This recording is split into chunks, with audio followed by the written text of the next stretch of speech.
Hello everyone, welcome to MinseyCrafts. I am Minna and I am your host on this channel. I come to you from my knitting nook, which is located in the northeast of England, and I knit and I crochet, and sometimes I get into some other crafty things, but mostly this is about knitting and crochet. Now, I know that I don't make content very regularly, unfortunately. I do enjoy making these videos, but there's just a lot going on in life, so this is sort of like my side hobby. And we have 2 dogs. I don't have children, and and I work full time, so it's just really hard to keep up with the hobbies sometimes, as probably many of you know.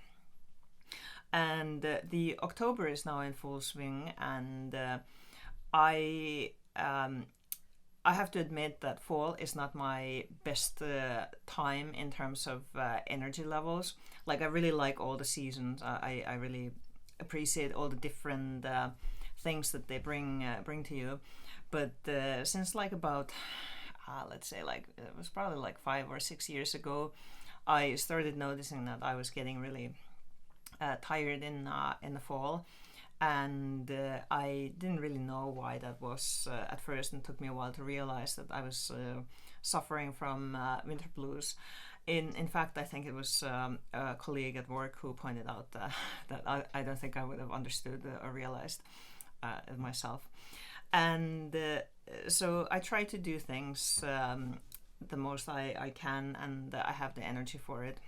If anyone who's watching this suffers also from winter blues or the seasonal affective disorder, just let me know in the comments section what has helped you, and how do you manage that like just overwhelming feeling of tiredness. Just to remind you guys that you can follow me on Instagram, where I post daily updates, or almost daily updates about my knitting progress, and also I post daily dogs almost daily as well. Also, to remind you that I'm not sponsored by any of the brands I'm talking about in this video, and I will link any patterns and yarns in the description box below. Let's get to the episode 12 now that I'm done with the initial rant. So you may remember in the last episode that I mentioned I was knitting Point Edward Smith's. It's a free pattern, and it's a midden pattern for DK weight yarn, and I actually got tipped off for it by a knitting friend. If you hear some funny noises in the background, that's the dogs playing in the hallway. We call that their dead dinosaur play, and but I think that it's actually where the game where the older dog is teaching the younger dog manners, although I don't know if she's learning. Anyways, moving on. I have knitted 3 pairs in total of these so far, and I think 3 is where I will stop soon, or at this point now at least. And you might wonder, how is it so fun or addictive to knit these so many? Well, I really fell in love with the functionality idea of these. So let's see. What happens to me quite often is that my fingers can get very cold, and so I love the idea that I'm able to have it like this, like almost like a midden, and have my fingers protected from the cold. But then if I get warm, I can fold it over like magic. So I personally find this like a brilliant idea. I really like this.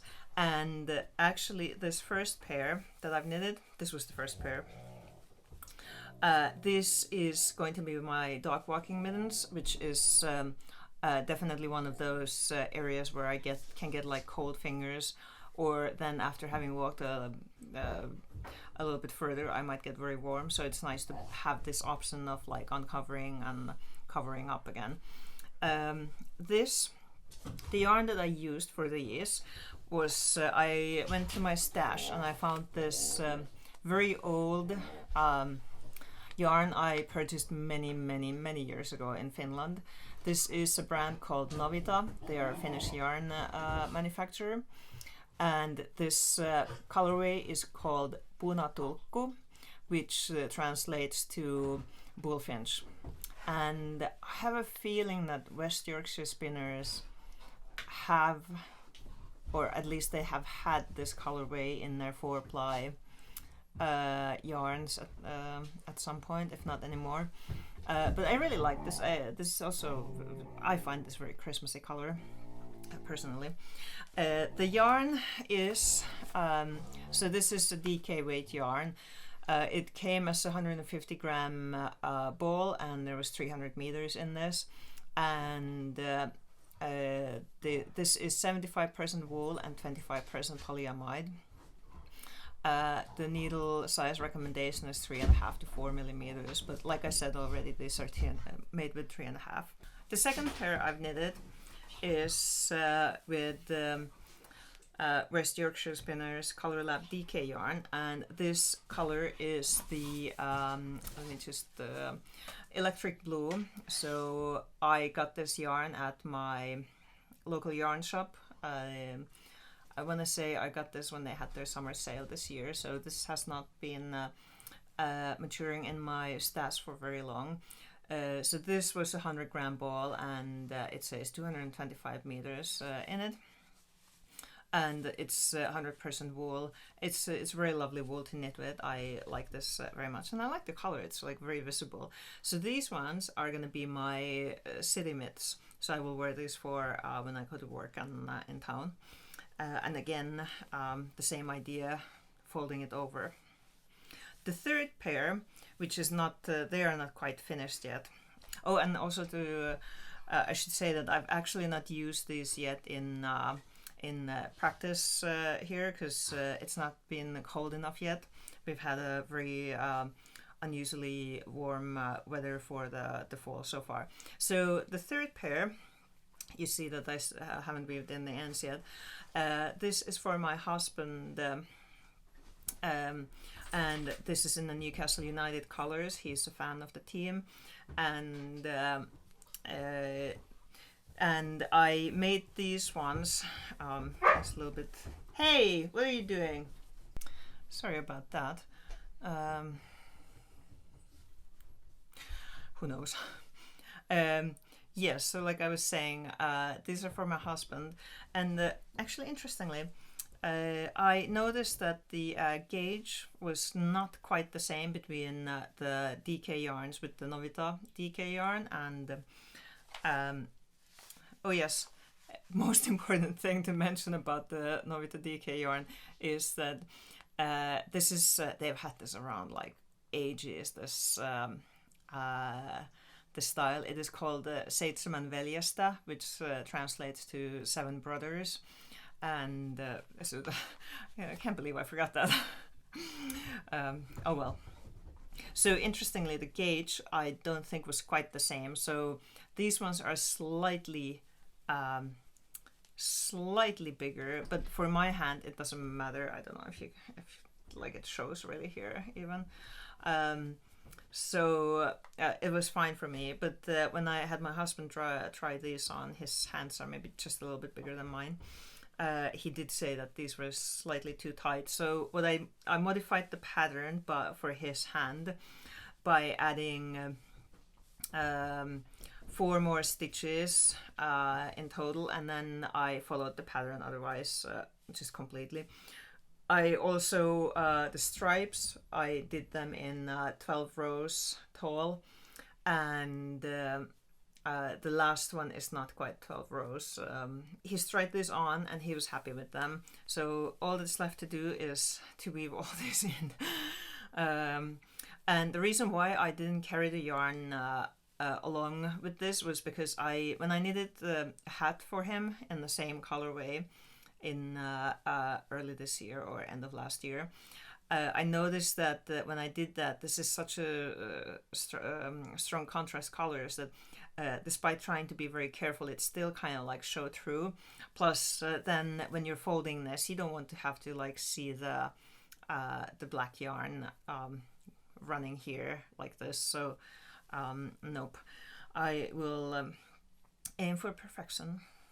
Don't we all? Sometimes.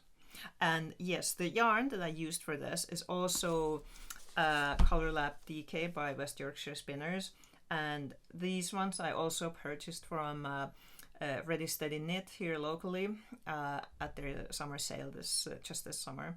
So again, this yarn has not been maturing in the stash for too long, but I really like this this pattern, and I would totally recommend this to everyone.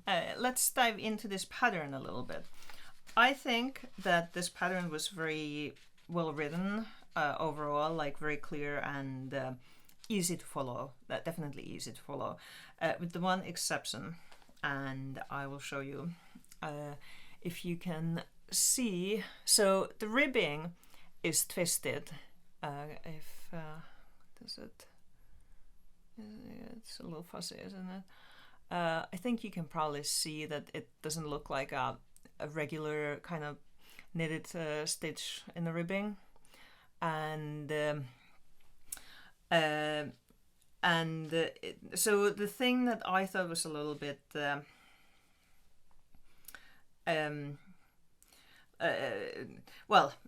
let's just get to it. So what I thought initially is that because this is going to be folded, don't I need to make the purl stitch also twisted, so that then when it folds it's also twisted on the other side?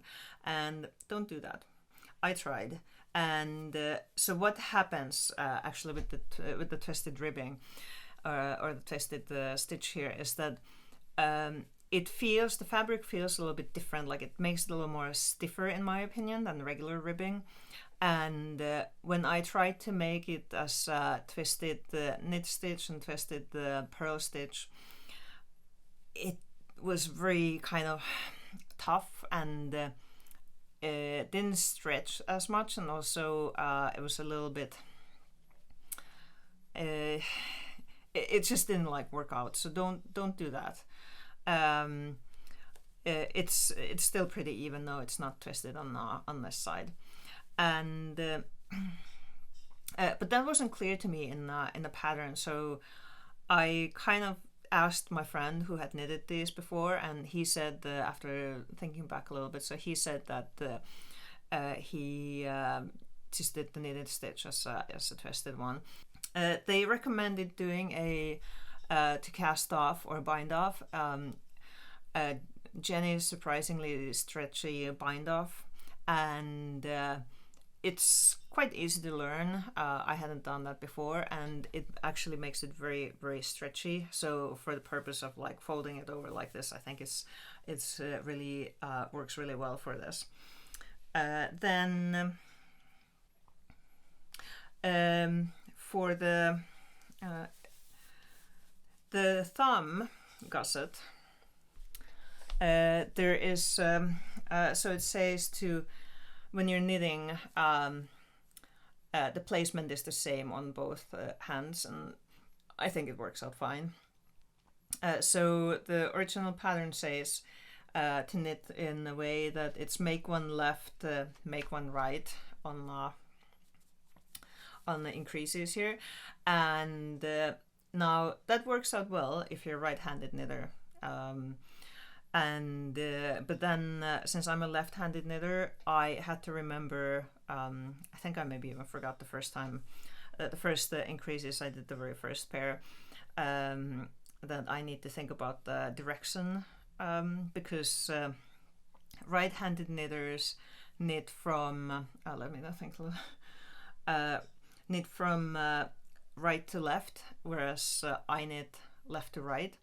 And so these increases, you have to think about carefully, like which way is going to lean actually. And so for left-handed knitters, you have to go make one right, make one left, instead of the original, what they say.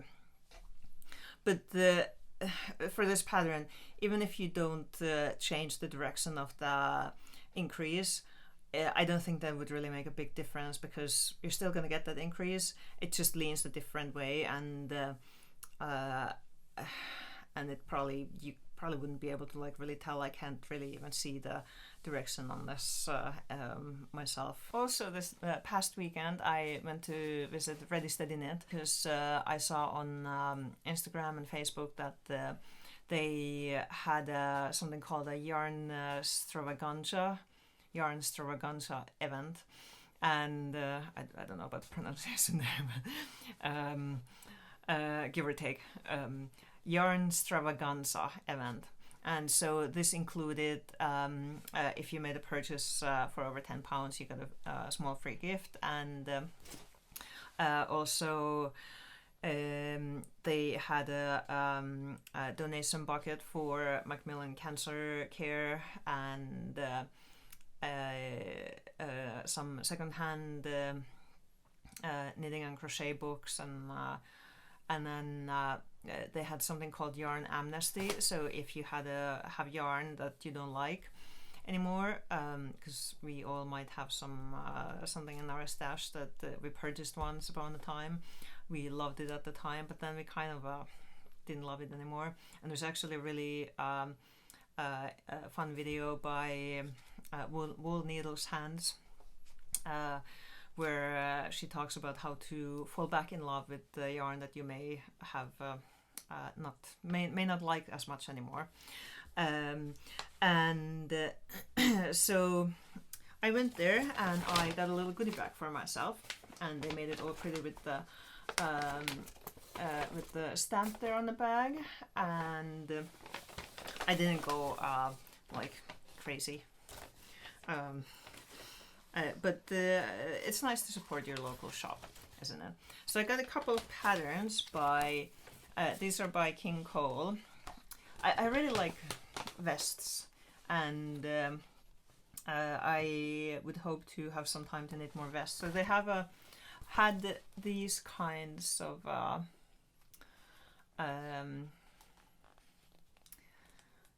vest patterns, and so it's like a lace pattern on I especially like this one.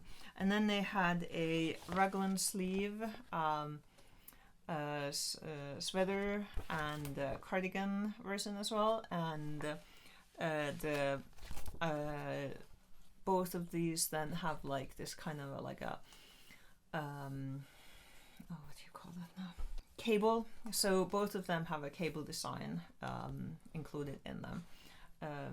And so I thought that these looked very nice patterns. Oh, and kind of, I don't know if it shows there as well, but also it looks like the ribbing is kind of like a small cable design. So that it looked really pretty. And I thought that these would be nice ones to have in my pattern collection, which is also getting to a size. Then I purchased more sock yarn, although I absolutely don't need more sock yarn. This is also West Yorkshire Spinners 4-ply yarn called Winter Icicle. So this is a sock yarn, so it's 75% wool and 25% nylon. It's really nice and soft, and so of the 75% wool, there's 35% blue-faced Leicester sheep wool. Then I made a new find.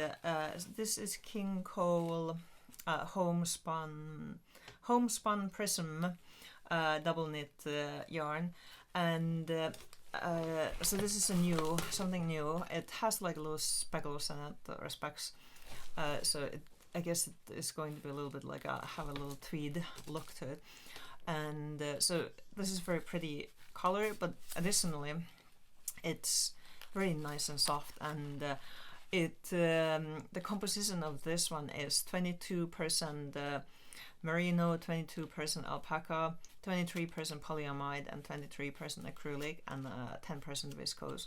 So it's quite a nice composition, I think, and it's absolutely wonderfully soft. So this is a 50-gram ball, so there's roughly 175 meters in this. My original thought, I don't know what I was thinking at the time, was that I could make some really nice soft bed socks with one ball, but then I was showing this to my mom, and she pointed out that maybe 50 grams is not quite enough for, even if I make teeny tiny ankle socks. I don't know, my foot is about size 40 or 41, so I'll have to think about it. Maybe it's going to be another pair of Point Edward Smiths or some other kind of a half mitten, but it's absolutely fantastically soft. So I'm very excited to in some time in the future to knit with this. And it was nice to visit my local yarn shop. It's well, like I said, it's always nice, but it's such a relaxing experience. Go there and see people who share your interest and just experience the yarn, and it's absolutely lovely. Anyways, I think this is going to be a little bit of a shorter episode in overall, and I will I do have other updates as well that I will be posting at some point, but I really want to get this Point Edward Smith's episode done and dusted.